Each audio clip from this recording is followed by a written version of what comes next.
Bandara Internasional I Gusti Ngurah Rai Badung Bali mendapat ancaman bom melalui informasi elektronik. Setelah dilakukan penanganan oleh pihak terkait, dipastikan informasi tersebut tidak benar alias hoax. Terkait adanya isu ancaman bom, pengelola Bandara Internasional I Gusti Ngurah Rai Badung Bali menjelaskan bahwa pada hari Minggu 2 Agustus tahun 2026 pukul 21.58 WITA, pihak bandara menerima informasi elektronik yang berisi dugaan ancaman bom. Pihak keamanan dan instansi terkait menindaklanjuti dengan melakukan prosedur penanganan ancaman keamanan sesuai standar operasional yang berlaku. Berdasarkan hasil penelusuran, tidak ditemukan indikasi kebenaran atas informasi ancaman yang diterima pihak bandara tersebut. Pada tanggal 2 Agustus pada pukul 21.58 WITA, kami menerima informasi pihak elektronik yang mengandung dugaan ancaman bom. Selanjutnya, pihak keamanan serta unit terkait melakukan prosedur sesuai dengan ketentuan yang berlaku dan memastikan kembali keselamatan keamanan. Namun setelah ditelusuri, ditindaklanjuti, dipastikan kembali bahwa tidak ada kebenaran terkait dengan informasi yang kami terima.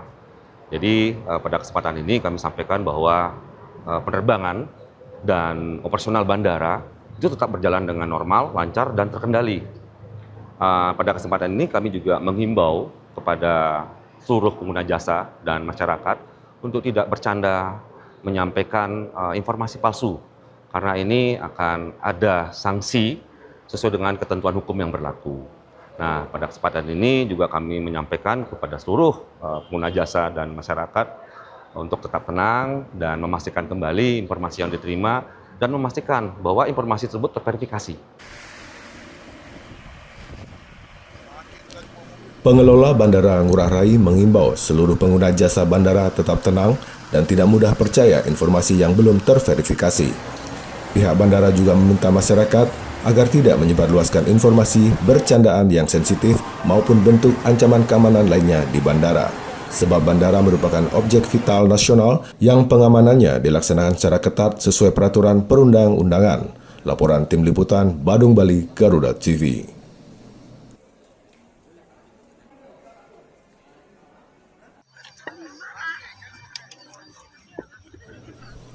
Musim kering berkepanjangan sebagai dampak dari fenomena Super El Nino tahun ini membuat BPBD Kabupaten Bangli Bali ekstra hati-hati mengantisipasi ancaman kebakaran hutan dan lahan, terutama di kawasan hutan Kintamani.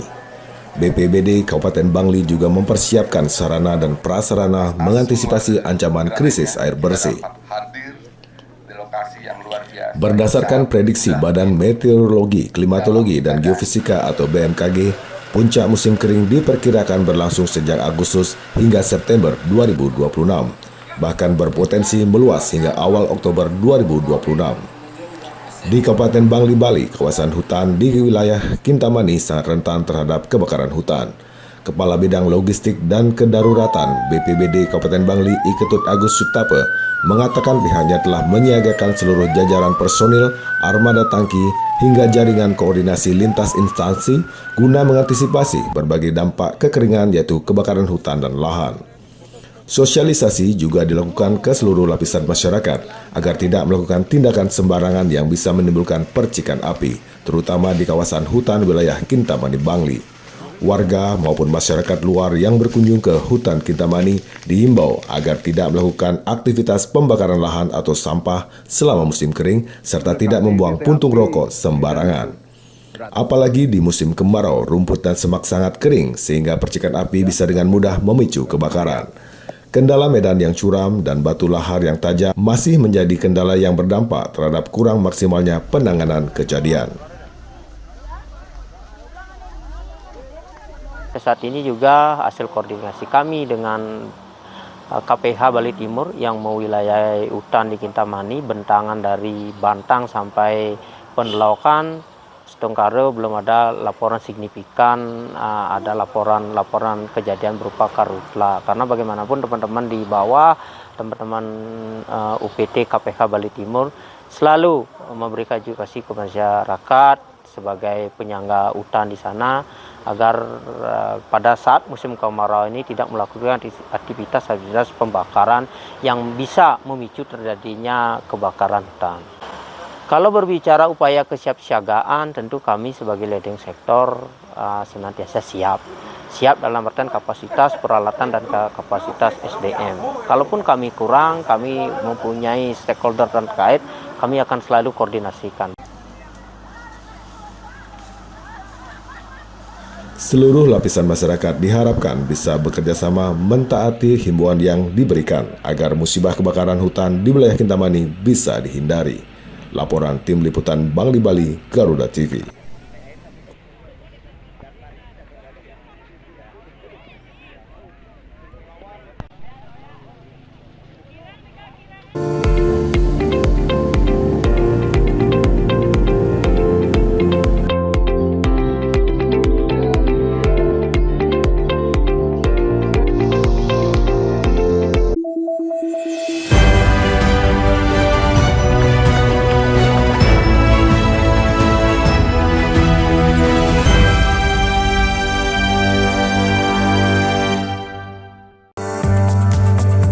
Dalam setiap langkah besar bangsa, selalu ada sosok yang menentukan arahnya. Bersama tokoh berpengaruh di negeri ini. Keadilan ingin sama-sama bagaimana membuat negeri ini bersih. Sekarang sudah tumbuh 13%, jadi saya lihat oke. Menunjukkan adanya sebuah lembaga peradilan yang bermartabat. Let's go back to basic. Orang penting, setiap Jumat pukul 9 malam, hanya di Garuda TV.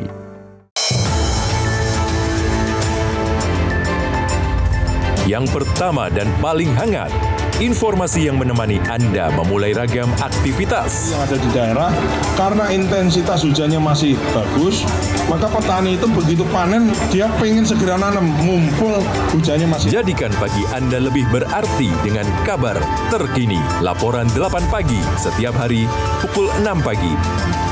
Hanya di Garuda TV.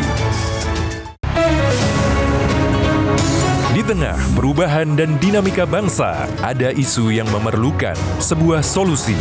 Dan menjadikan Indonesia ini sebagai aktor dalam perubahan global yang sedang terjadi. Bukan hanya penegakan hukum terhadap penyalahgunaan narkoba, tapi juga ada pencegahan. Bersama narasumber terpercaya, mengulas topik terkini untuk negeri. Indonesia Kita, Senin hingga Jumat pukul 7 malam. Hanya di Garuda TV.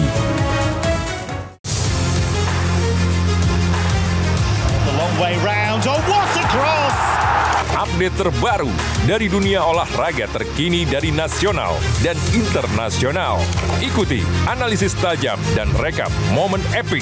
George Russell goes through. Antonelli nearly into the back of his teammate. Ada klub Eropa bikin akademi di sini. Nanti kalau ada kesempatan dia masuk akademi sana gitu. Saksikan Sport 8 setiap hari pukul 11 malam hanya di Garuda TV.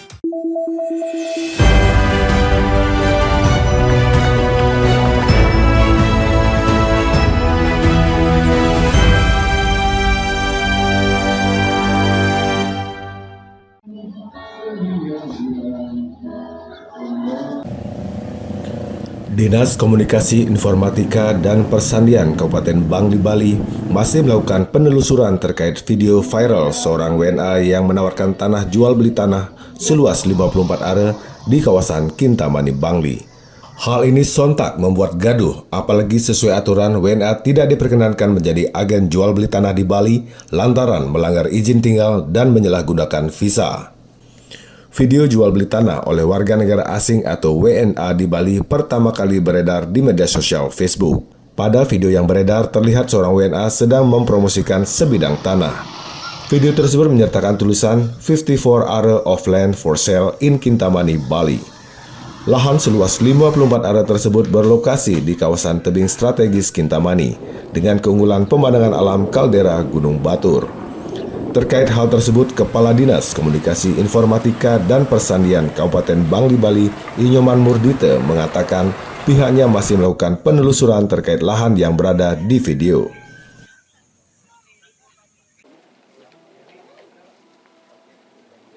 Ya, akun tersebut memang terindikasi memang akun yang bodong karena dibuat baru, tetapi kita belum meyakini 100% bahwa itu betul-betul bodong atau seperti apa, karena mungkin tujuannya yang kita tidak tahu seperti itu. Nah, Diskominfo juga melakukan penelusuran ke bawah terhadap tanah yang dipromosikan tersebut oleh WNA, kepemilikannya seperti apa, siapa pemiliknya, itu kami telusuri ke tingkat desa sampai ke Keliar Banjar Dinasnya.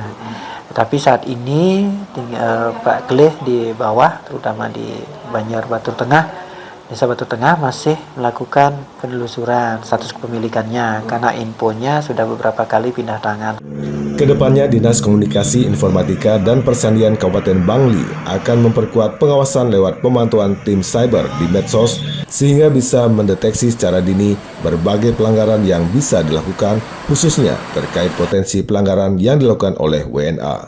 Laporan Tim Liputan Bangli Bali, Garuda TV.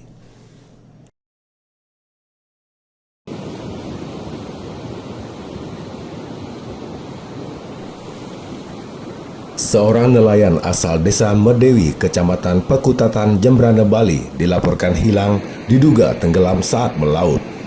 Korban diduga terjatuh ke laut setelah jukung miliknya ditemukan mengapung dengan kondisi mesin masih menyala, namun pemiliknya tidak berada di atas jukung. Nelayan yang hilang diketahui bernama Asmuri, 44 tahun, warga Banjar Pesinggahan, Desa Medewi, Kecamatan Pekutatan, Jembrana, Bali. Korban terakhir diketahui berangkat melaut pada Jumat malam 31 Juli 2026 untuk mencari ikan menggunakan jukung miliknya. Pada Sabtu 1 Agustus 2026 dini hari, rekan sesama nelayan menemukan jukung korban mengapung di tengah laut dengan mesin masih menyala, sementara korban tidak berada di atas jukung. Setelah mendapat laporan, tim SAR gabungan dibantu nelayan setempat langsung melakukan penyisiran di lokasi kejadian. Pencarian dilaksanakan menggunakan Rigid Inflatable Boat atau RIB milik Pos SAR Jembrana dengan menyisir perairan Pantai Medewi hingga sekitar Pantai Yes Sumbul. Hingga kini keberadaan korban masih belum berhasil ditemukan.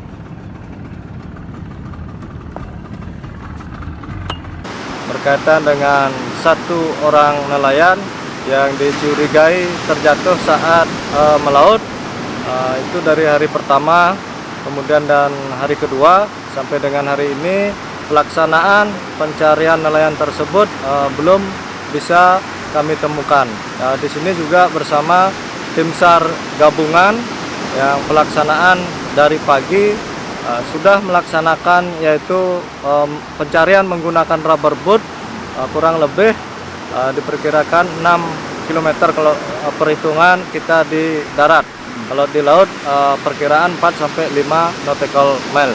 Sementara dilanjut dengan juga menggunakan drone memantau juga di pesisir pantai dan juga mengarah ke laut, dan juga pelaksanaan penyisiran di pantai dari Pantai Yasumbul menuju ke arah barat kurang lebih 2-3 km, sementara hasil masih nihil. Demikian yang dapat kami laporkan. Operasi pencarian akan terus dilanjutkan dengan menyesuaikan kondisi cuaca dan gelombang di perairan Medewi. Tim SAR gabungan berharap korban dapat segera ditemukan. Laporan Tim Liputan Jembrana, Bali, Garuda TV.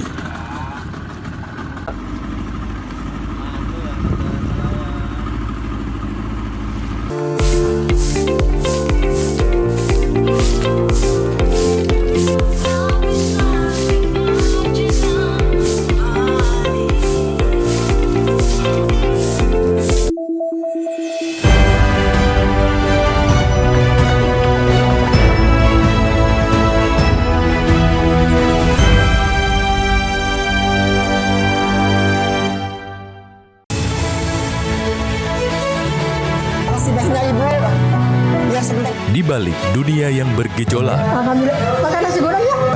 ada kebaikan yang tak pernah padam. Selalu ada kisah sederhana yang menghadirkan harapan. Namun, di balik itu semua, ada sosok yang membuka pintu kebaikan.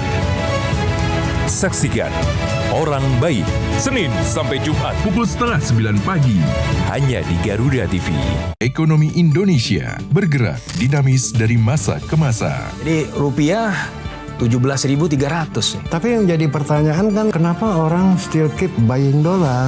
Namun di baliknya, adakah risiko yang tersembunyi? Harga minyak dunia tuh naik turun. Kan di beberapa Forbes misalnya mengatakan bahwa rupiah ini mata uang yang terburuk. Saksikan analisis tajam di F2F setiap hari Minggu pukul 7 malam hanya di Garuda TV. Informasi kesehatan terpercaya kini lebih dekat untuk Anda. Bersama dokter ahli, setiap pembahasan dikemas ringan dan mudah dipahami. Ya, masih di Waktu Indonesia Sehat. Makan sebelum tidur itu jadi masalah. Semua pertanyaan Anda dijawab dengan solusi tepat. Ngasih dok solusi untuk kita tetap bisa minum kopi. Memang mau pakai susu, susunya yang almond. Saksikan Waktu Indonesia Sehat, Sabtu dan Minggu pukul 9 pagi, hanya di Garuda TV.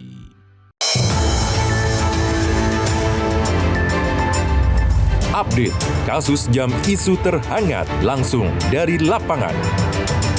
Nation Meeting, Co-Chairs Coordination Meeting, serta ASEAN European Union Senior Officials Preparatory Meeting. Dan saat ini tim Polsek Labatuh masih melakukan penyelidikan. Ikuti setiap perkembangan di laporan 8 petang.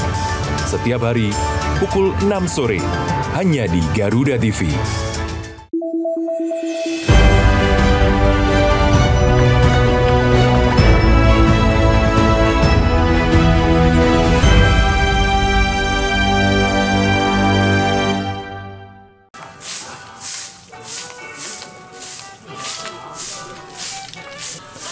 Warga Desa Adat Cemenggaon, Sukawati, Gianyar, Bali memiliki cara unik dalam pengelolaan sampah rumah tangganya. Demi menjaga kebersihan, warga setempat menerapkan sistem yang berfokus pada keberlanjutan dan kearifan lokal. Sejak 2019, sebanyak 350 rumah warga di Desa Cemenggaon, Sukawati, Gianyar telah menerapkan sistem pengelolaan sampah mandiri pedesaan. Setiap rumah memiliki 2 tempat pembuangan sampah organik ke dalam lubang semacam septic tank atau sumur yang disebut tebo modern. Konsep tebo sendiri bagi masyarakat Bali zaman dulu adalah pekarangan belakang rumah yang difungsikan sebagai tempat pembuangan sampah. Di zaman sekarang, tebo pun coba dikemas modern dengan mempertimbangkan sempitnya lahan tempat tinggal. Tebo modern hanya diperuntukkan bagi sampah organik, sehingga setiap rumah wajib melakukan pemilahan sampah. Satu lubang tebo modern diperkirakan akan dipenuhi sampah organik rumah tangga dalam kurun waktu 1 tahun. Idealnya setiap rumah memiliki 2 lubang tebo modern. Jika satu tebo sudah penuh, maka sampah dimasukkan ke tebo lainnya. Selama kurun waktu 1 tahun, penguraian sampah organik dalam tebo modern akan menghasilkan tanah subur atau kompos. Sejak penerapan tebo modern, beban pengangkutan sampah ke TPA berkurang hingga 90%. Dalam sebulan, estimasi sampah yang dihasilkan warga Desa Cemenggaon sebesar 4,5 ton. Semenjak diolah mandiri melalui tebo modern, pengiriman sampah ke TPA hanya 1,3 ton per bulan yang berupa sampah residu. Tapi yang kalau dikit ada ya seperti itu, tapi Oyo ambil terjadi. 90% telah kami tangani di warga kami, di desa kami, yang kalau hitung 75% organik, 15% sampah anorganik. Nah, ini tinggal 10%-nya kami buang ke TPA. Jadi dari situlah kita bisa kearifan lokal kita bisa kita sebutlah namanya tebo yang dimodifikasi. Yang dulu konvensional, mungkin warga semua buang sampah di tebonya dulu. Sekarang tebo udah hampir habis, jadi garase, jadi villa atau lain sebagainya. Kita abai padahal kita memproduksi sampah organik, khususnya tadi itu 70% itu sampah organik yang bisa kita olah di tebo. Dengan kemajuan teknologi sekarang, itulah kami modifikasi tebonya. Makanya timbullah tercetuslah nama tebo modern. Dan di masing-masing rumah memang wajib harus ada minimal harus ada 2. Selama ini 10 sampai 12 bulan itu baru penuh 1. Jadi karena sampah tidak ada liburnya berarti harus ada yang satu yang berdiri. Makanya di sini harus ada 2 tebo modern di masing-masing rumah tangga dan penuh yang satu, pindah yang kedua. Ini kita modern seperti ini cara pembuatannya. Pembuatan tebo modern diawali dengan membuat lubang biopori sedalam kurang lebih 2 meter dengan lebar 50 sampai 80 cm. Untuk menjaga tanah tidak ambles, bagian atas dipasangkan buis beton. Sementara di bagian bawah adalah tanah untuk mempermudah hidupnya mikroba penghancur. Tebo modern dapat dibentuk bervariasi seperti meja, bangku, atau sesuai kebutuhan. Laporan Tim Liputan Gianyar Bali, Garuda TV. Yang besar, kala kita udah penuh, kita diamin aja. Kita harusnya punya 2 di rumah. Bila mana penuh 1, kita pindah ke lubang yang satu lagi.